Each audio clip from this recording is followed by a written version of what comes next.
The critical patriot देखने वाले सब दोस्तों को खुशामदीद, स्वागत।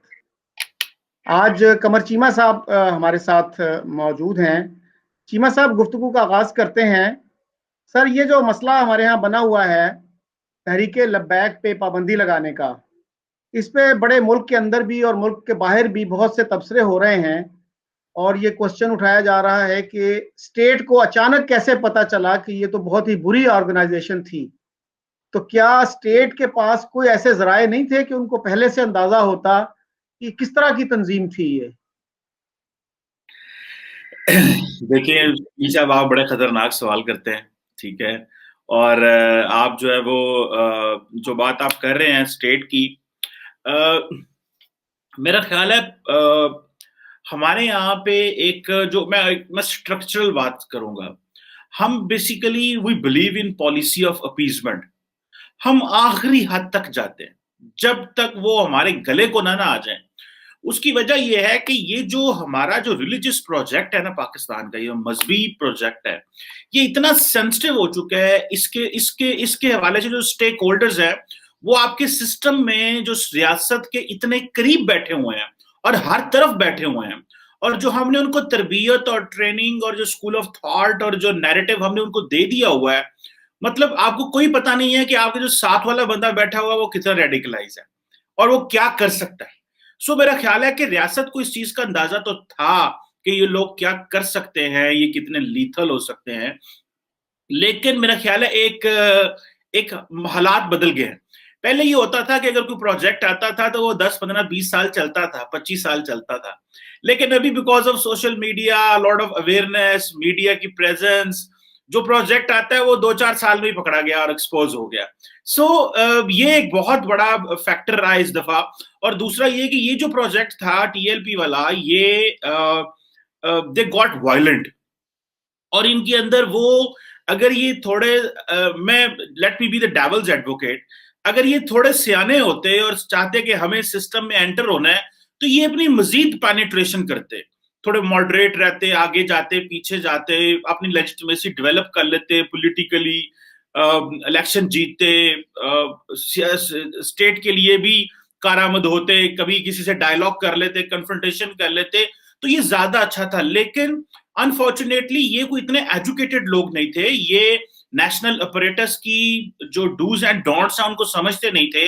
और इन्होंने जो रियासत ने दहशतगर्दी की जंग लड़ी है और जिस तरह हम हुए हैं, उसको इतना क्लोजली वॉच भी नहीं किया हुआ था। इनके लोग पढ़े लिखे नहीं थे, इमोशनल ज्यादा थे, इनको फंड देने वाले ज्यादा थे, जिसलिए वो जल्दी वो जो चाहते थे अब्रप्ट फैसले चाहते थे। और जिस तरह हमने माजी में इनको ट्रीट किया कि लॉ मिनिस्टर फारग कर दिया, इस्लामाबाद बंद पड़ा हुआ है, तो ये जो चीजें थी इनको इससे हौसला बढ़ा। लेकिन ये एक चीज भूल गए जो कि बड़ी अहम चीज है, और इनकी स्टडी बिल्कुल नहीं थी कि स्टेट के इंस्टीट्यूशंस एंड ऑपरेटर्स किस तरह काम करता है। इनको इस चीज का नहीं पता था कि रियासत ये चीज अफोर्ड नहीं कर सकती कि मुल्क जैम हो। ये इन्होंने एमक्यूएम को भी करने नहीं दिया था।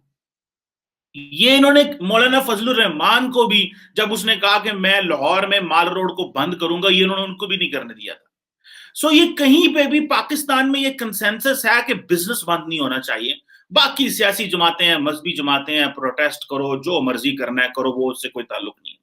रियासत की अपनी लिमिटेशंस हैं, और वो लिमिटेशंस हैं कि स्टेट का अपरेटस बंद ना हो, किसी की मजहबी, सियासी, सोशियोलॉजिकल, सोसाइटियल कोई एफिलिएशंस हैं, आइडियाज हैं, वो उसको प्रोपेगेट करते रहे, लेकिन जो बॉटम लाइन है हमारी उसको टच ना करें, जिसको टीएलपी कर चुकी थी। जी अच्छा, चीमा साहब, यहाँ पे एक सवाल आता है ब्लेस्फेमी के हवाले से। इमरान खान साहब ने बहुत से ट्वीट किए हैं, हॉलोकॉस्ट के साथ इसका मवाजना किया है। अब हॉलोकॉस्ट में किसी भी मुल्क में सजाए मौत नहीं है अगर कोई हॉलोकॉस्ट डिनायल करता है। और बहुत सारे वेस्ट में ऐसे इंटेलेक्चुअल्स हैं, जर्नलिस्ट हैं, वो कहते हैं कि हॉलोकॉस्ट डिनायल पे या हॉलोकॉस्ट को क्वेश्चन करने पे कोई सजा नहीं होनी चाहिए। और अभी तक जितने भी लोगों को सजा हुई है, किसी पे कोई सीरियसली अमल नहीं हुआ। किसी को साल की सजा हो गई, किसी को 1.5 साल की सजा हो गई। लेकिन दूसरा मसला ये आता है कि क्या हम ये चाहते हैं कि तमाम मज़ाहब के क्रिटिसिज्म जो है वो बैन होना चाहिए। अब मसलन अहमद दीदात साहब थे, हमारे एक इस्लामिक स्कॉलर थे, उनका ताल्लुक साउथ अफ्रीका से था, वो क्रिश्चियनिटी पे बहुत क्रिटिसिज्म करते थे और बहुत सारे हमारे लोग उनको हीरो समझते हैं। इसी तरह अमीर हमजा हैं, जमात उद दावा के एक लीडर हैं, उन्होंने हिंदुइज्म के खिलाफ एक किताब लिखी जिसका उन्वान ही ऐसा था कि हिंदू धर्म इंसानियत का कातिल। उनके खिलाफ ब्लेस्फेमी लॉ के तहत कोई कार्रवाई नहीं हुई। तो ये डबल स्टैंडर्ड्स जो हैं, ये किस तरह से हम अफोर्ड कर सकते हैं? बाकी दुनिया को नहीं नजर आता कि आप ये डबल स्टैंडर्ड्स कर रहे हैं? चौधरी साहब, ये आपकी बात ठीक है कि डबल स्टैंडर्ड्स तो हैं। मुझे ऐसे लगता है कि ये वजीर आजम इमरान खान का काम ही नहीं है जो वो कर रहे हैं। चौधरी साहब, मैं आपको एक बड़ी पते की बात बताऊं, और मैं बड़ा परेशान हूं एज ए सिटीजन। जिस तरह हम बाकी चीजें देखते हैं, हमें भी अपनी रियासत की, मुल्क की, मुआशरे की फिक्र है। जिस तरह आपको फिक्र है, जो क्वेश्चंस आप रेज करते हैं, जो हम रेज करते हैं, बेसिकली हम अपने मुआशरे के लोगों को सेंसिटाइज कर रहे होते हैं। हम बहुत सारी चीजें खुल के कहना भी नहीं चाहते, लेकिन हम सेंसिटाइज कर रहे होते हैं ताकि लोग जो समझदार है वो समझें और वो बॉटम लाइन देखें। देखिए, हमारे मुल्क में जैसे ही कोई बंदा 50 साल से ऊपर जाता है ना, उसके अंदर एक बहुत अच्छा मुसलमान जाग जाता है, और वो ये समझता है कि 10 साल रह गए मेरी जिंदगी, 15 साल, मैं मर जाना है। तो इससे पहले ना मैं कुछ ऐसा कर जाऊं कि अल्लाह भी राजी रह जाए, मेरा मजहब भी राजी रह जाए, और मैं जन्नत में पहुंच जाऊं। और फिर जब ये सबसे बड़े खतरनाक एज है 50 साल, उसकी वजह ये है कि as you are in age 50 years, तो you come in decision making apparatus. तो अगले 10 साल तक आप एक डिसीजन मेकिंग अपरेटस में मौजूद रहते हैं। सो वहां से जो टॉप बॉटम आप इन्फ्लुएंस करते हैं, जिसे हम टॉप टू बॉटम अप्रोच कहते हैं, कि वो जो फैसला साजी, जो कानून, जो आइडियाज आप मुआशरे में लेके आते हैं, वो फिर उससे मुआशरा जो है उससे इंपैक्ट होता है। मिसाल के तौर पर मैं इमरान खान साहब की मिसाल देता हूं, उससे पहले मैं छोटी छोटी एक आधी मिसाल और दे देता हूं। ये एक स्ट्रक्चरल इशू है, इसके बहुत सारे आगे फिर वो। मैंने बहुत सारी यूनिवर्सिटियों के वाइस चांसलर देखे हैं जो यूनिवर्सिटी में आते ही सबसे पहले जो है ना, लड़कियों के ड्रेस कोड पे पाबंदी लगाते हैं। जी, इस तरह का ड्रेस नहीं होना चाहिए, इस तरह का नहीं होना चाहिए। वो समझते अगर मैं ये करूंगा ना, तो मैं इस्लाम की बहुत बड़ी खिदमत करूंगा, ताकि मैं जो है ना जो इंसानियत है लोगों के अंदर लेके आऊंगा। और इसको बच्चे इंतहाई डिस्करेज करते हैं। वो कहते हैं यार ये आपका काम नहीं है, आपका काम हमें अच्छी तालीम देना है, अच्छा अपरेटस देना है, ना कि हमारी मॉरल पॉलिसिंग और इस तरह करना है। खान साहब का भी यही मसला है। खान साहब ने अपनी जिंदगी एक इंतहाई मजेदार जिंदगी गुजारी, पूरी जिंदगी। मैं कोई इस तरह का लफ्ज नहीं बोलूंगा उनके बारे में जो नॉर्मली मीडिया में बोला जाता है। उन्होंने जिंदगी को एंजॉय किया, और वो स्पोर्ट्समैन भी रहे, पूरी दुनिया भी घूमते रहे, सुपरस्टार रहे। अभी जब वो उनको इस्लाम की, वो कहते हैं मुझे समझ आ गई, आत्म तस्बी है, और अब वो इस तरह की बातें करते हैं जिससे उनको ये पता है कि सिर्फ उनकी जात इफेक्ट नहीं होगी, उससे मुल्क इफेक्ट होगा। ये जो चीज है कि आपका वजीर आजम किस तरह का बंदा होना चाहिए यार, आपके वजीर आजम की क्या लिमिटेशंस होनी चाहिए। उसके मुंह में जो आया वो बोल दिया, जो कहा लिख दिया, जो सोचा वो इंप्लीमेंट कर दिया। आपके पीछे एक रियासत खड़ी हुई है, उसकी प्रॉब्लम्स हैं। आप देखिए यूएई वाले आपको क्या कह रहे हैं, आपको मिडिल ईस्ट वाले क्या कह रहे हैं। कोई दुनिया में कोई इस तरह का लीडर है जो ये हॉलोकॉस्ट और ब्लास्फेमी की, मैं ये नहीं कह रहा कि आप ब्लास्फेमी जो नबी पाक सल्लल्लाहु अलैहि वसल्लम की करे जो है वो जायज, अल्लाह माफ करे, ये सख्त नापसंदीदा चीज है और हमें इससे बड़ी तकलीफ होती है। लेकिन मैं समझता हूं कि इसके प्लेटफॉर्म्स मौजूद हैं, उन प्लेटफॉर्म्स पे जाके हमें इन चीजों को एड्रेस करना चाहिए, ना कि, और वो भी डिप्लोमेटिक पॉलिटिकल अंदाज के साथ जिससे दुनिया को सेंसिटाइज किया जाए। सो ये जो क्रिटिसिज्म हम करते हैं बाकियों के ऊपर और खुद को हम माइनस कर देते हैं, और दूसरों को तो हम लायबल टू बी पनिश समझते हैं। सो मेरा ख्याल है कि ये जो चीज है इसको ये डबल स्टैंडर्ड्स भी नहीं होने चाहिए, और रियासत जो वजीर आजम साहब हैं या जो हमारे यहाँ पे जो एनवायरनमेंट है उसको समझना चाहिए कि हमारी जरूरियात कुछ और है, हमारी नीड्स कुछ और हैं, और हम कर कुछ और रहे हैं, इसको समझना चाहिए। जी अच्छा चीमा साहब, मैंने एक दफा प्रोफेसर खुर्शीद साहब का इंटरव्यू किया, जो जमात इस्लामी के नायब अमीर हैं और बहुत पढ़े लिखे आदमी हैं। तो उनसे मैंने ये पूछा कि क्या जो एकेडमिक क्रिटिसिज्म है इस्लाम का, वो क्या ब्लेस्फेमी के जुमरे में आता है? तो he said no, and that was very encouraging for me. आम जो एक मौलवी है उसकी तो बात ये समझ में नहीं आएगी। तो जो पढ़े लिखे लोग हैं, प्रोफेसर खुर्शीद जैसे और बाकी लोग भी हैं, जैसे यूरोप में, अमेरिका में जो उलमा हैं, उनकी अंडरस्टैंडिंग बहुत बेहतर है इन हवालों से। तो हम जो स्टेट के लेवल पे या जो पढ़े लिखे लोग हैं, ऐसे लोगों को क्यों नहीं एंगेज करते इस डायलॉग को आगे बढ़ाने में। जैसे आपके इल्म में है कि इंडिया में एक स्कॉलर है, इस्लामिक स्कॉलर सैयद आलम है, उन्होंने एक किताब लिखी शत्म रसूल का मसला, मौलाना वहीदुद्दीन खान, 1998 में। वो इस मसले पे बहस का बड़ा अच्छा आगाज कर सकती थी, लेकिन उस पर फौरन पाबंदी लगा दी गई। अब जावेद गांधी साहब बड़े आलम दीन है, वो ये कह चुके हैं कि हमारा ब्लेस्फेमी लॉ जो है ये कुरान, हदीस और फिका हनफी के खिलाफ है। लेकिन उस पर भी ऐसा माहौल बन गया है, क्लाइमेट ऑफ ओपिनियन, कि उस पर ना हमारी पार्लियामेंट बात करने के लिए तैयार है, ना हमारा मीडिया बात करने के लिए तैयार है, और ना स्टेट तैयार है। सो ये किस तरह होगा जब कोई बंदा भी, वो कहते हैं जी सेंसिटिव इशू है, भाई सेंसिटिव इशू है, लेकिन उसको सेंसिटिव तरीके से भी तो हैंडल किया जा सकता है ना।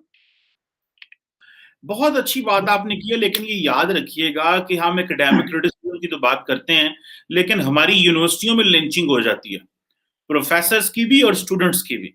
तो हर बंदा तो डरता है इसमें कि भाई अगर मैंने इस तरह की कोई बात की या मैंने कोई बात ही शुरू की, आपने कोई, ये नहीं है कि देखिए नबी पाक सल्लल्लाहु अलैहि वसल्लम पे हमारी जान कुर्बान, हमारा हम समझते हैं हमने सारा कुछ अल्लाह रसूल और नबी से और कुरान से तो लिया है, और हमने लिया किससे है, इसी के मुताबिक हम जिंदगी गुजार रहे हैं। लेकिन हमें बहुत सारी रैशनल चीजों को अडॉप्ट करना चाहिए जो हमारे नबी ने हमें सिखाई है। सो एक एकेडमिक क्रिटिसिज्म पे शकील साहब कोई बंदा तैयार नहीं है। कोई बंदा, कल मैं एक पार्लियामेंटेरियन को देख रहा था, आपने पार्लियामेंट और मीडिया की बात की, वो कह रहा था यार देखो तुम ऐसे करो, मैं बिजनेसमैन हूं, तुम फ्रांस से ताल्लुकात खत्म करो, जितना पैसा नुकसान होगा मैं दूंगा। मतलब अब देखें कि अगर आपकी पार्लियामेंट में इस तरह के लोग पहुंच गए हैं, तो अब आप क्या डिस्कोर्स जनरेट कर रहे हैं।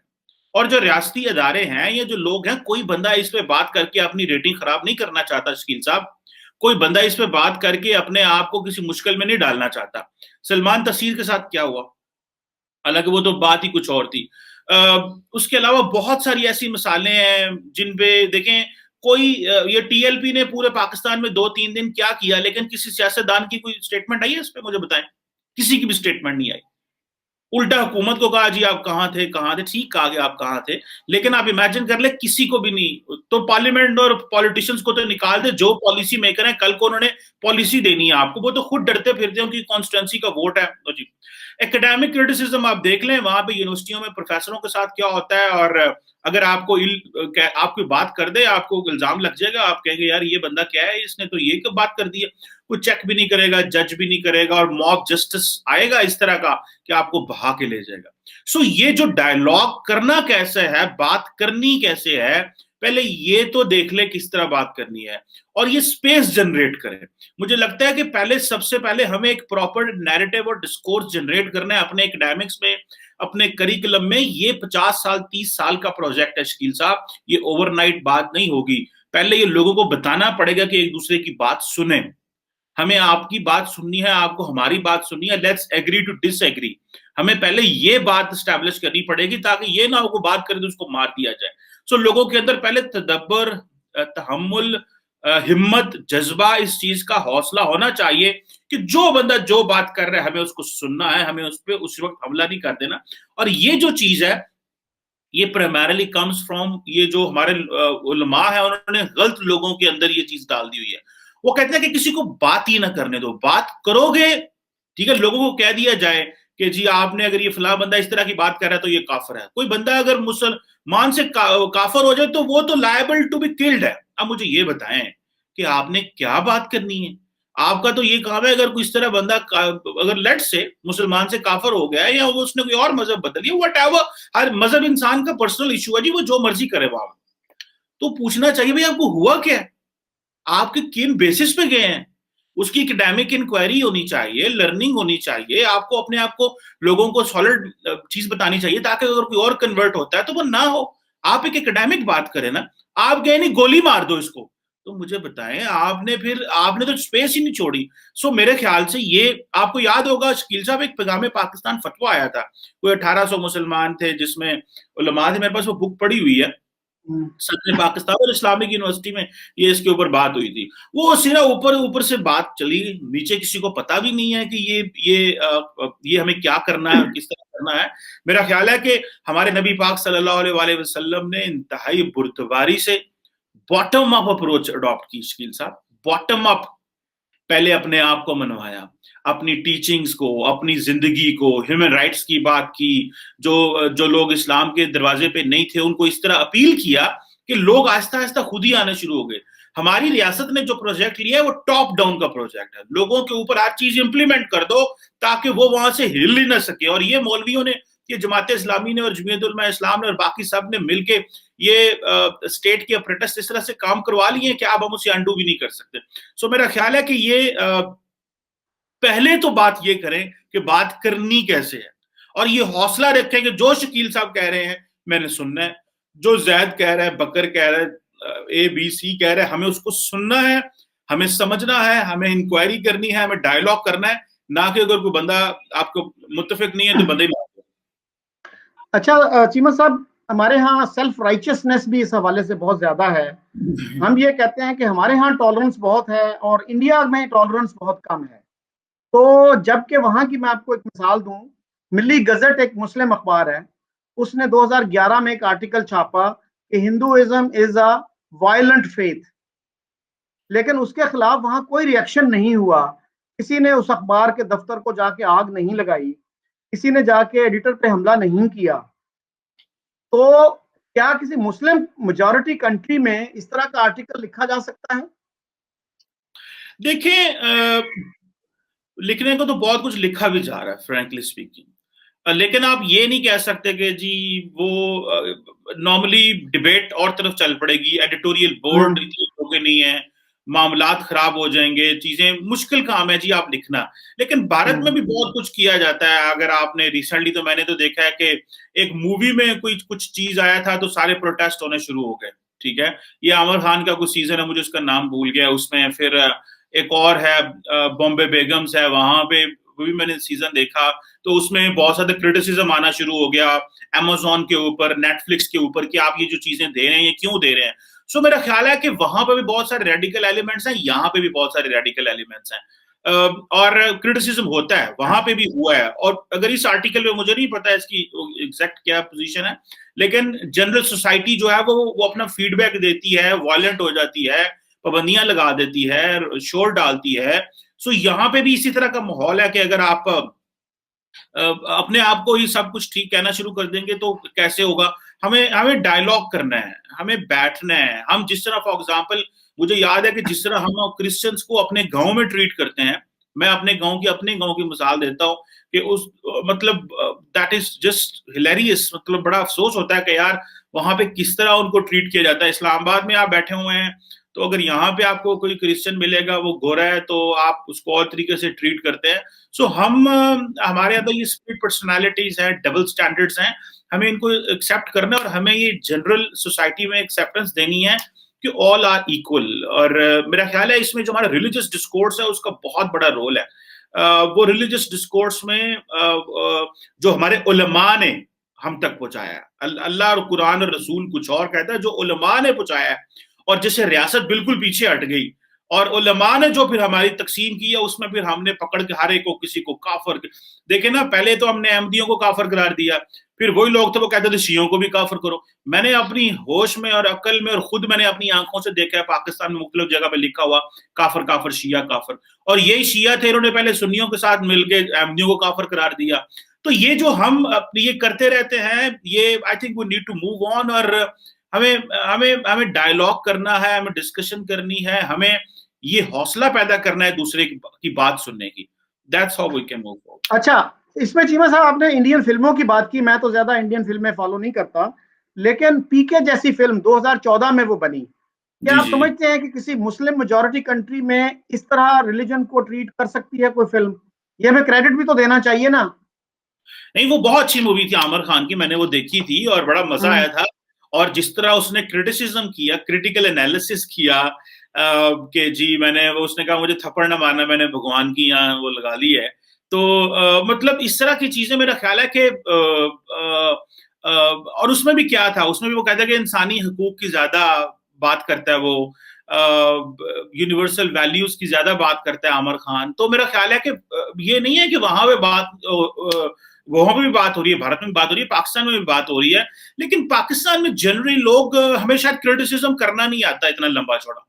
और हमें क्रिटिसिज्म को किस तरह सटल अंदाज में करना हो, जिसमें ह्यूमर हो, जिसमें लोगों तक एक अच्छा पैगाम पहुंचाना हो। देखिए ना कि आपके मुल्क में मूवीज किस तरह की बनती रही, अगर मूवीज के नाम ले लें, पहले तो वायलेंस ये वो सारा हम उसको करते रहे, फिर अभी भी जो मूवीज आ रही हैं कोई इतनी ज्यादा वो इंप्रेसिव नहीं, हमारे पास इतने अच्छे आइडियाज नहीं है, फ्रैंकली स्पीकिंग जितने अच्छे आइडियाज हम भारत में देखते हैं, तो इसलिए हमारा सिनेमा भी लॉस में है। सो अच्छी मूवीज बनी है, मैं ये नहीं कह रहा कि भारत में सारे लोग ही फनेटिक्स हैं यार, वहां पे बहुत अच्छे अच्छे लोग हैं, बहुत अच्छा काम कर रहे हैं इंटरफेथ हार्मनी का। पाकिस्तान का ये है कि हम क्योंकि एक इस्लामिक रियासत है, हमारी शक्ल उस तरह की बनी हुई है और रियासत भी उसमें इन्वॉल्व रही। फॉर एग्जाम्पल अगले दिन मैं देख रहा था, अभी नरेंद्र मोदी साहब आए हैं पावर में, तो वो कह रहे थे कि अभी अपनी फौज को जिस तरह हमने अपने मुल्क को मजबी किया, आजकल वो लगे हुए हैं। तो वो एक प्रोजेक्ट लेके आए हैं इंडियन मिलिट्री के लिए, इंडिजिनाइजेशन ऑफ जो Indian values, indigenisation of Indian values in the military, जिससे मुराद यह है कि हिंदू वैल्यूज को वो अपनी मिलिट्री में लेके आना चाह रहे हैं। इससे पहले हम ये कर चुके हैं, फ्रैंकली हमने मजहब का बेदरेग इस्तेमाल किया अपने स्टेट अपरेटस में, और हम भुगत रहे हैं। कल को वो करेंगे तो वो भी भुगतेंगे इस चीज को। सो हमें ये चीज एस्टैब्लिश करनी है कि मजहब is purely an individual business, it has nothing to do with the collective life of any country. जी सर। अच्छा चीमा साहब, आप इंडिया को काफी क्लोजली फॉलो करते हैं, तो ये बताइएगा कि पाकिस्तान के हवाले से वहां पे रिसर्च का लेवल क्या है, और पाकिस्तान में इंडिया के हवाले से रिसर्च का लेवल क्या है? कितनी किताबें छपती हैं इंडिया में पाकिस्तान के हवाले से, और पाकिस्तान में कितनी किताबें छपती हैं, कितनी रिसर्च हो रही है इंडिया के हवाले से? देखिए, मुझे ऐसे लगता है कि जो बहुत बड़ा स्ट्रेटेजिक डिस्कोर्स या एकेडमिक डिस्कोर्स पाकिस्तान में जो है वो लिखा गया है इंडिया के ऊपर। उसकी वजह ये थी, एक तो हिस्ट्री थी, माजी में लोगों ने, क्योंकि हम आजाद हुए थे, तो वो हमारी हम जो शेयर्ड हिस्ट्री है वो तो हमारी इंडिया के साथ ही है, और इसी खित्ते की है। सो आप किसी दौर में भी चले जाएं तो लिख रही है। लेकिन मेरा ख्याल है जो मॉडर्न इंडिया है उसको नहीं लिखा जा रहा। जो मॉडर्न इंडिया है, जो आज का इंडिया है, और उसकी जो हम शाये हैं उसको रीड करने में भी, क्योंकि वो जो इंडिया है वो ग्लो कर रहा है, वो इंडिया जो है वो तरक्की कर रहा है, वो इंडिया ग्लोबली एक्सेप्टेड है। फॉर एग्जाम्पल मैं अपने, जब मुझे मौका मिलता है तो मैं इस तरह की डिस्कशन करता हूँ कि ताकि देखिए आपको आपको you have to understand what's going on in India. हमें जो मॉडर्न वहां पे डेवलपमेंट्स हो रही हैं उसको रीड करना है। हमारा हमारा ऑथर, हमारा राइटर, हमारा बोलने वाला, वो उसके अंदर वो है कि हमें एक्सेप्ट नहीं करना इंडिया को। सो इसी तरह इंडिया जो है वो आजकल they are thinking global, they are going global. तो वो जो ग्लोबल चीजें हैं वो उनको अपने एकेडमिक डिस्कोर्स में इनकॉर्पोरेट कर रहे हैं, and they believe that Pakistan is no more a central place to talk, and so it's become a peripheral issue or discourse in Indian state, Indian academics में। सो हमारे यहाँ पे हमने इंडिया के बारे में लिखा है, लेकिन ये पिछले 10 साल का जो इंडिया है इसको नहीं लिखा। हाँ, हमने बीजेपी के बारे में लिखा है, वहां पे हिंदू नेशनलिज्म के बारे में लिखा है, इन चीजों के बारे में लिखा है फ्रॉम अ जॉन्डिस पर्सपेक्टिव कि गलतियां निकालनी है वहां पे क्या है। लेकिन द राइज ऑफ इंडिया, और India as a regional power, और India as a becoming the part of the global apparatus, that is where we need to read India, अगर हमें वाकई वहां पे जाना तो हमें। और दूसरा ये है कि यहाँ पे आपको पता है लिखने के लिए भी इंडिया पे क्रिटिसिज्म करना तो बहुत आसान है, हर बंदा आपको चलाने भी देगा, लिखने भी देगा, बोलने भी देगा। लेकिन अगर अपने इंडिया पे उसको उसकी पॉजिटिव साइड उठानी है तो डेफिनेटली आपको मसले पैदा होंगे, क्योंकि वो जो लिखने वाला जिसने जगह देनी है वो भी थोड़ा सोचेगा, बोलने वाले ने जिसने जगह देनी है वो भी थोड़ा सोचेगा। सो ये चीजें तो हैं, इसमें हमने हमारी इंटेलेक्चुअल इंक्वायरी में बड़े झोल हैं जी, फ्लॉज है। अच्छा चीमा साहब, ये बताइए कि इंडिया पाकिस्तान अभी कुछ उम्मीद हो चली है कि रिलेशंस में कुछ बेहतरी आए, तो उसमें सबसे बड़ी जो रुकावट बताई जाती है वो है कश्मीर। उसमें बहुत सारे लोग ऑफ द रिकॉर्ड ये कहते हैं कि जी कश्मीर का रियलिस्टिक हल नहीं है सिवाय इसके कि आप लाइन ऑफ कंट्रोल को इंटरनेशनल बॉर्डर मान लें और उसके लिए अवाम को तैयार करें, पब्लिक ओपिनियन को तैयार करें। तो आपका जाती ख्याल क्या है, अगर हम कास्ट बेनिफिट एनालिसिस करें तो क्या हमें ज्यादा फायदा है अगर हम इस चीज को मान लें, या हम इसी तरह से 73 साल इसी तरह से मजीद गुजार दें जैसे पिछले गुजारे हैं? चौड़ साहब, बड़ा अच्छा सवाल है। मेरा ख्याल है ये अवाम को फैसला करना है कि उन्होंने क्या करना है। ये हुकूमत को फैसला करना है कि उन्होंने क्या करना है। क्या हमने इसी तरह एनिमोसिटी करनी है, इसी तरह वो उसी माइंडसेट में रहना है? मेरा ख्याल है पाकिस्तान को बहुत तेजी से ट्रांसफॉर्मेशन करनी चाहिए। जिस तरह टीएलपी पे पाबंदी लगा के हमने दिखा नहीं दिया दुनिया को, इस तरह चीजें ठीक करनी है।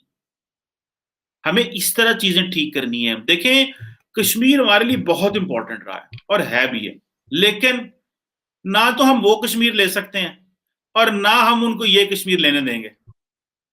सो मेरा ख्याल है द बेस्ट थिंग इज कि ये स्टेटस को इसी को मेंटेन कर लें, ये ज्यादा आपके लिए अच्छा है। अगर आपने स्टेटस को मेंटेन जी जी जी, इसमें चीमा साहब सबसे अहम जो रोल आता है वो आता है फिर पीपल टू पीपल कांटेक्ट का।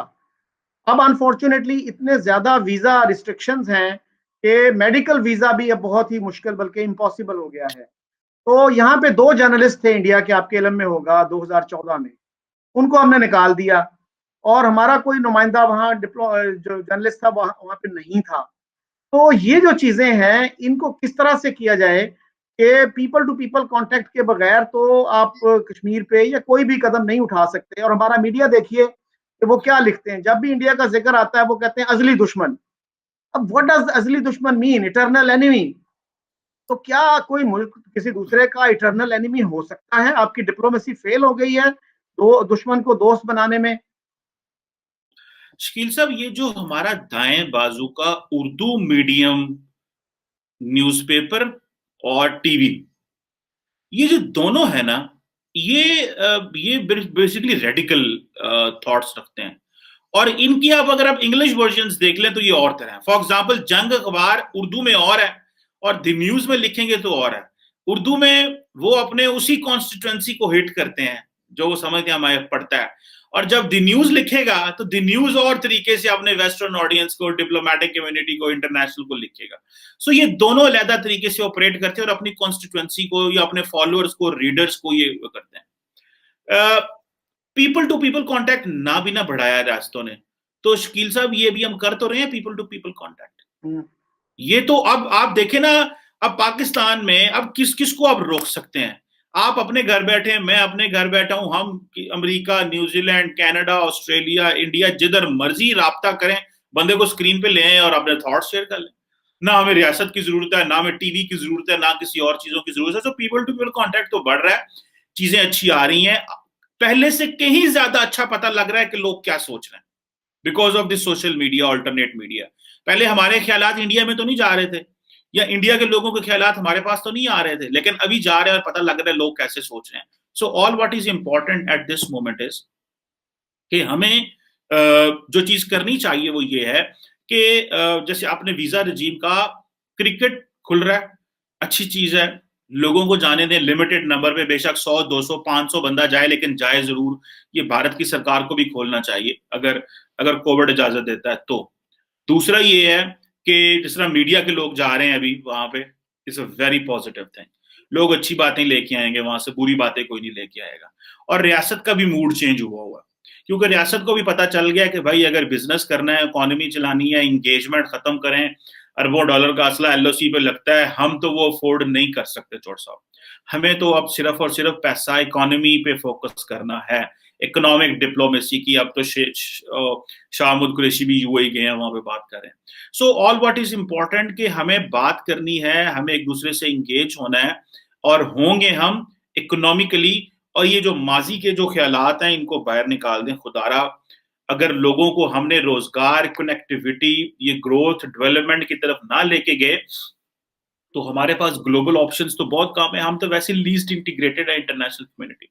जी अच्छा, इस पे चीमा साहब फिर हमारी जो टेक्स्ट बुक्स हैं, जी टेक्स्ट बुक्स को भी तो हमें थोड़ा रिवाइज करना पड़ेगा। उनमें हमने इंडिया के खिलाफ, हिंदुओं के खिलाफ बहुत ज्यादा नफरत भरी हुई है। तो जैसे 65 की जंग को हम डिस्क्राइब करते हैं, हमारे बड़े बड़े स्कॉलर्स उससे डिसएग्री कर चुके हैं। Air marshal Asghar Khan, air marshal Noor Khan ये लिख चुके हैं कि वो आगाज हमने किया था, लेकिन हमारी टेक्स्ट बुक्स कहती हैं कि वो इंडिया ने किया था।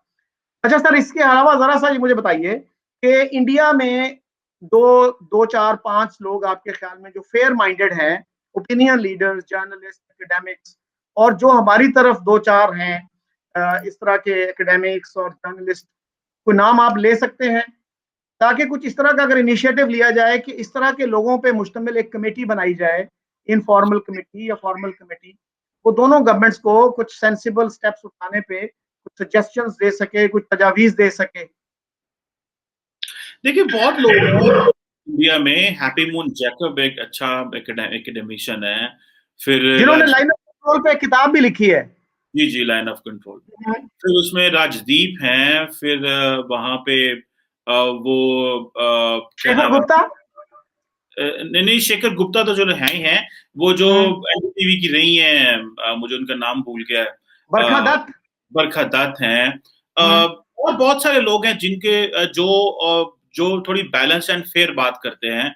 मिलिट्री में बहुत सारे लोग हैं, डिप्लोमेटिक कोर में बहुत सारे लोग हैं, हमारे साथ भी अक्सर इंगेज होते हैं, कई लोग हैं इस सेंस में। पाकिस्तान में भी नजम सेठी है, फहद हुसैन है, ये बहुत सारे इस तरह के लोग हैं जो वाकई चीजों को बेहतर समझते हैं, और नसीम जहरा है पाकिस्तान में, तो ये चीजें तो बेहतर हो सकती हैं दोनों तरफ से अगर मीडिया के लोग भी बैठे।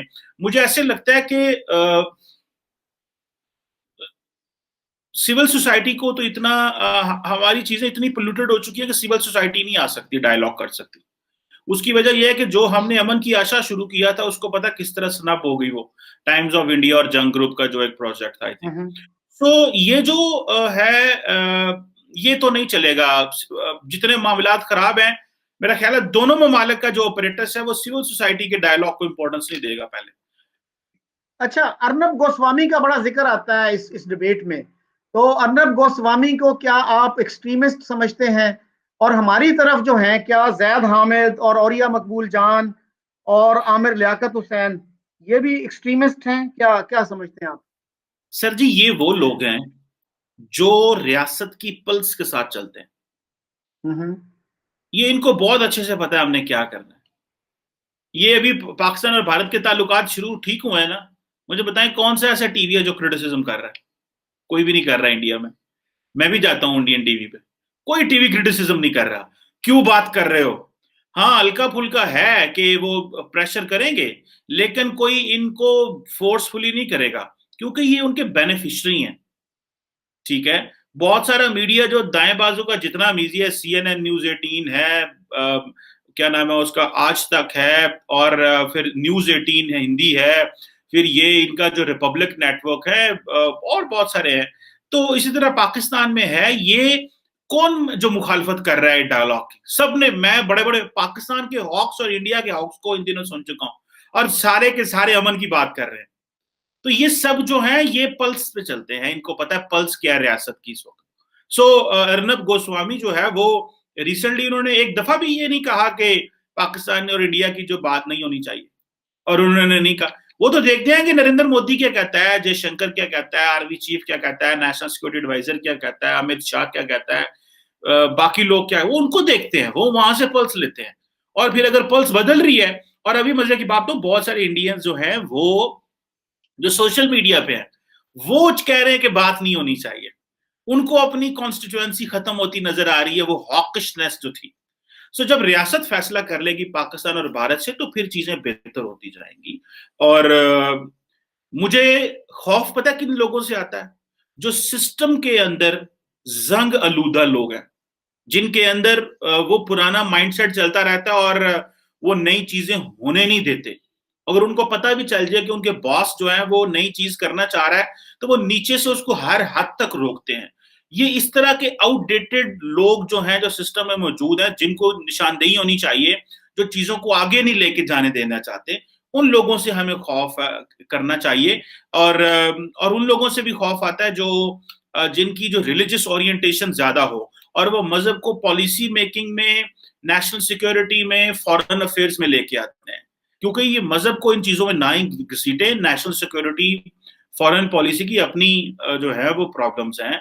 आज यूएई हमसे ताल्लुकात जो है, मगरब को तो छोड़े, अपने हमसे दूर हो रहे हैं जनाब। मगरब को छोड़ दें, आप बात ही ना करें उनकी, तो अपने हमसे पीछे हट गए, वो फायदा देना, वीजा ना देना है, कुछ करना देना। तो ये अगर, तो आप नहीं समझते हमें रिव्यू करना चाहिए अपनी फॉरेन पॉलिसी का कि हम क्या कर रहे हैं? कौन इमरान खान को पूछेगा सर आप ये कर रहे हैं? कौन उसको ये पूछेगा यार? ये लोग हमारी से वोट लेके बात में कुछ और मैं एक बात बताऊं शकील साहब, इमरान खान साहब सबसे लीथल है बिकॉज ही अंडरस्टैंड्स एवरीथिंग। आपको एक बात बताएं, जब ये स्पीच कर रहे होते थे, धरने दे रहे होते थे, तो पीछे इनके लिखा होता था इया का नाबुदो व इया का नस्ताइन, बड़े बैनर पे पीछे, एक बैनर पीछे लगा होता और तकरीर भी उसी से शुरू करते थे। और बीच में जनाब अबरार आपके गाने लग रहे हो रहे थे, चमक छल्लो तो पता नहीं की थे, बिलो द कार चली और लड़कियां नाच रही हैं उधर, दोनों प्रोजेक्ट चला रहे थे। तो लोगों को ये बात बड़ी पसंद आई उनकी। लेकिन the moment he comes into the as a prime minister, मुझे तो लग रहा है नवाज शरीफ बड़ा मैच्योर हो गया था। हालांकि वो कह रहे हैं कि वो उसने 3 दफा वजारत उज़्मा और 1 दफा वजीर अल्लाह रहने, और अपनी जिंदगी के आखिरी चंद सालों में उसने कहा कि I want to live in a liberal democratic Pakistan. और मैंने कहा सदके जाऊं सर जी। और उन्होंने कहा कि मैं अब नजरियाती हो गया हूं, ठीक है ना। तो ये हमारे ऊपर सारी जिंदगी मुसल्लत रहते हैं, आखिर में आके इनको पता चलता है कि अब हमें किस तरह की चीजें रहनी है। तो इस तरह तो चीजें हम तरक्की नहीं कर सकते। हमें इंडिया में भी इस तरह है। देखिए नरेंद्र मोदी साहब जो कर रहे हैं, वो जो रिलीजियस प्रोजेक्ट है वो डोमेस्टिक है, उसे ग्लोबली टच नहीं दे रहे वो, ठीक है, वो डोमेस्टिक दे रहे हैं। उन्होंने किसी को अपना दुश्मन नहीं बनाया हुआ, अपनी हिंदू वैल्यूज को एक्सपोर्ट नहीं कर रहे, ना वो कह रहे हैं कि जी हम जो है वो दुनिया के साथ इस बेस के ऊपर ताल्लुक रखेंगे, ना वो कोई और बात करते हैं, वो दुनिया के साथ और तरह बात करते हैं, डोमेस्टिक पॉलिटिक्स बिल्कुल और करते हैं। सो ये सेपरेट रखा हुआ उन्होंने। हमने डोमेस्टिक पॉलिटिक्स में, इंटरनेशनल पॉलिटिक्स में, पर्सनल पॉलिटिक्स में, पर्सनल लाइफ में हर जगह मजहब ले आए, सो जिससे कंफ्यूजन ज्यादा क्रिएट। जैसे आपने बात की कि India is indigenising its military, तो उसमें भी उन्होंने हिंदुआइजेशन नहीं कहा, इंडिजनाइजेशन कहा। I think that is a good thing to note. और उसमें सर, बिफोर आई क्लोज, आखिर में मैं पूछना चाहता हूं कि अगर इंडिया पाकिस्तान के रिलेशंस अच्छे हो जाएं तो उससे हमें क्या फवायद हासिल हो सकते हैं, जिसको पीस डिविडेंड कहते हैं। कि जैसे आईटी के फील्ड में हम बहुत ज्यादा सीख सकते हैं इंडिया से, हमारे बहुत से स्टूडेंट्स वहां जा सकते हैं, बहुत से लोग जॉब्स कर सकते हैं। तो जर्नलिज्म के फील्ड में हमारी अगर एक्सचेंजेस हों, तो उसमें कुछ लोग ये कहते हैं कि जी एक इंडियन बंदे को आप एक पाकिस्तानी अखबार का एडिटर बना दें 2 महीने के लिए, एक पाकिस्तानी को एक इंडियन अखबार का एडिटर बना दें 2 महीने के लिए, और देखें कि क्या तब्दीलियां आती हैं। तो इस तरह से आप क्या देखते हैं, पीस डिविडेंड में क्या फवायद हमें हासिल हो सकते हैं? महंगाई में कमी हो सकती है, हमारी दवाएं सस्ती हो सकती हैं, और क्या फवायद हासिल हो सकते हैं? इंडिया की आपको पता है फार्मास्यूटिकल इंडस्ट्री बहुत बड़ी है। देखिए वो सारी चीजें हैं, लेकिन सबसे पहले तो मैं ये समझता हूँ चोर साहब के लिटरेचर बदलेगा। लिटरेचर जब आप देखिए, अगर आप इंडिया आपका दुश्मन नहीं है फॉर एग्जांपल, तो फिर आप इंडिया पे क्या लिखेंगे? वो जो आप लिखेंगे ना, that is going to be beneficial for you for coming generations. इसी तरह same is with the Indians, जो वो पाकिस्तान पे लिखेंगे वो उनके लिए बेनिफिशियल होगा। सो पहले तो लिटरेचर देखिए ना, अभी पिछले 20 साल में आपके मुल्क में क्या लिटरेचर प्रोड्यूस हुआ है? दहशतगर्दी के बारे में, अफगानिस्तान के बारे में, अमेरिका के बारे में, इंडिया उसमें इन्वॉल्व है, सो एंड सो, मुआशरे में रेडिकलाइजेशन है, डी रेडिकलाइजेशन करना है। तो हम तो अंदर की बात कर रहे हैं, दुनिया की तो हमने कहानी सुनाई नहीं लोगों को अभी कि हम दुनिया को किस तरह देखते हैं। हम तो कह रहे हैं हमारा प्रॉब्लम क्या है, हम तो अपनी प्रॉब्लम स्टेटमेंट बयान कर रहे हैं, दुनिया के प्रॉब्लम और दुनिया की चीजों को तो हम समझ नहीं रहे। सो पहले तो लिटरेचर बदलेगा, हमारे सोचने का जाविया बदलेगा, ठीक है जी। तीसरा जो आपने बातें की इकोनॉमी के ऊपर, मैं समझता हूं कि हमारी यूथ के लिए बड़ी अपॉर्चुनिटीज हो सकती हैं। गो कि इंडिया में बहुत सारे लोग बेरोजगार हैं, ये नहीं है कि वहां पे कोई बड़ी दूध की नहरें बह रही हैं और बल्ले बल्ले हो गई है। वहां पे भी कुछ 600 मिलियन लोग जो हैं अभी भी $2 पे जिंदगी गुजार रहे हैं। सो वहां पे भी हालात टाइट है, लेकिन फिर भी अपॉर्चुनिटी तो निकलती है, आपके पास चीजें आती हैं। आप देखिए यार शकील साहब, सबसे बड़ी चीज है जब आप इंगेज नहीं है ना, तो you can think on any direction, but if you are engaged you can't think on any direction. आपको फिर एक जगह ही रहना है। तो सबसे बड़ा है कि हमें डिसंगेज होना है हर जगह से। जिस तरह हम अफगानिस्तान से डिसंगेज हो रहे हैं, हमें इंडिया से भी डिसंगेज हो जाएंगे, तो हम और तरफ सोचेंगे। और मेरा ख्याल है कि हम भी थक गए हैं यार, मुझे नजर आता है हम थक गए हुए हैं, और सारे ही थक गए हुए हैं, लेकिन हम तो बहुत ही थक गए हुए हैं। उसकी वजह यह है कि हमने यार देखे ना 20 सालों में क्या किया हमने, लड़ लड़ के शकील साहब, एक दिन मैं सुन रहा था, पाकिस्तान के farmer foreign minister, sorry finance minister, क्या नाम है शेख साहब, वो हमें एक टॉक पे, हफीज, अब्दुल हफीज शेख जी, एक टॉक हो रही थी, बड़ी इंपॉर्टेंट टॉक, बड़े चंद एक लोग बैठे हुए थे, मैं भी वहां मौजूद था। उन्होंने कहा मुझे ये बताएं, आप कहते हैं इकोनॉमी नहीं चल रही, इकोनॉमी नहीं चल रही, इकोनॉमी नहीं चल रही। उसने कहा जितनी जंगें आपने लड़ी हैं, जितनी जंगें आपने लड़ी हैं, मुझे दुनिया में कोई मुल्क बताएं उसने इतनी जंगें लड़ी हो इस इकोनॉमी के साथ, इस तरह की फाइनेंशियल पोजीशन के साथ, इस तरह के माहौल के साथ। उसने कहा जी 70 साल से आप जंग में हैं। उसने कहा जी कोल्ड वॉर आपने लड़ी, उससे पहले इंडिया के साथ आपने 1948 पे चले जाए, 65 पे चले जाए, 71 में चले जाए, इसके दौरान कोल्ड वॉर थी, कोल्ड वॉर चली 80-90 तक। 10 साल में बीच में आपका इकोनॉमिक, आपको पॉलिटिकल टर्मोइल आया, 91 9/11 हो गया, आप फिर जंग में चले गए, 20 साल ये भी। उसने कहा आपने किया क्या है, जंगें तो की हैं, आप कहते हमारी इकोनॉमी नहीं ठीक। तो भाई इसको ये ना सोचो कि आप सरवाइव कर गए हो, आप आज बैंकरप्ट नहीं हो, इसी पे शुक्र करो अल्लाह का। आप ये ना जी देखो। चीमा साहब, हाँ जी जी सही बात है। मेरा ख्याल है हफीज शेख साहब ने अच्छी बात की उन्होंने, कि हमने जितनी जंगें लड़ी हैं शायद ही किसी मुल्क ने लड़ी हो। अच्छा सर, आपने जैसे बात की ना, इंडिया में भी गुर्बत है, डेफिनेटली है, लेकिन सर उन्होंने पिछले 15-20 साल में अपने 12-13 करोड़ लोगों को गुर्बत से निकाला है, और हम इस तरह का कोई काम नहीं कर सके। फिर एजुकेशन में आप देखें उनकी जो अचीवमेंट्स हैं वो हमसे काफी बेहतर हैं। लिटरेसी उनकी तकरीबन 80% है इस वक्त, 78 90 79% 80%। हमारी जो है वो 58-60 पे फंसी हुई है, और बल्कि पिछले 2-3 सालों में तो ये भी कहा जा रहा है कि कुछ उसमें डिक्लाइन भी आया। तो सर बात यह है कि बहुत से लोग हमारे ये कहते हैं कि जी इंडिया जो है ना हमें वो एनेक्स करना चाहता है, अखंड भारत करना चाहता है। तो मेरा ख्याल है इस मिथ से भी हमें निकलना होगा कि जब एक मुल्क बन जाता है तो वो खुद अपना जवाब होता है। आपको 24/7 उसको जवाब को डिस्कस नहीं करना चाहिए। आप एक मुल्क बन गए हैं, अब आप आगे की सोचें, बजाय इसके कि आप, जैसे आइए रहमान ने एक दफा कहा था कि नवाब वक्त जो है ना 1947 से एक ही दारिया लिखता आ रहा है। तो इसी तरह से हमारा जो नैरेटिव है टेक्स्ट बुक्स में वो वही है कि जी इंडिया अखंड भारत चाहता है।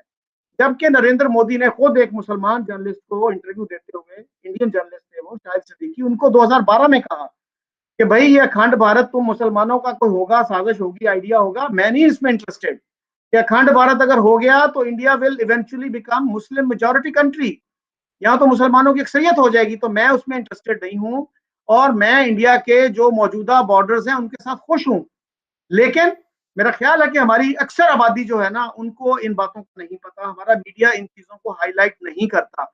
वो ये चाहते हैं कि इंडिया का एक खौफ तारी रहे लोगों पे, और वो रैशनल तरीके से इन बातों को ना सोचें। क्या सही कह कहेंगे रहे आप हैं। इस पे? देखिए ये आप सही बात कर रहे हैं, हमें ये बहुत सारे लोग मैं सुनता हूँ अक्सर भारत में जो हमें कहते हैं जी घर वापसी कर लो, कन्वर्ट हो जाओ, तुम इस तरह, ये मुआशरे में इंडिया में भी बातें हैं, लेकिन मेरा ख्याल है स्टेट लेवल पे इस तरह की कोई डिस्कशन नहीं है। जो वहां पे बड़े इस वक्त जिम्मेदारान लोग हैं वो बातें करते हैं, वो मुनासिब बात कर रहे हैं, वो ये चीजें अंडू नहीं हो सकती, और हमें इस पे टेंशन भी नहीं देना चाहिए। ये किसी भी सोसाइटी का सेक्शन का साइजेबल हिस्सा है। हमें भी तो शकील साहब, हमारे भी तो लोग हैं जो ये कहते हैं कि जितने भी नॉन मुस्लिम्स हैं इनको हुकूमत का कोई हक नहीं है, ये हमारे ही हक है इनके ऊपर हुकूमत करना, जब हमें मौका मिलेगा हमने इनको इनके ऊपर अपनी हुकूमत मुसल्लत कर देनी है।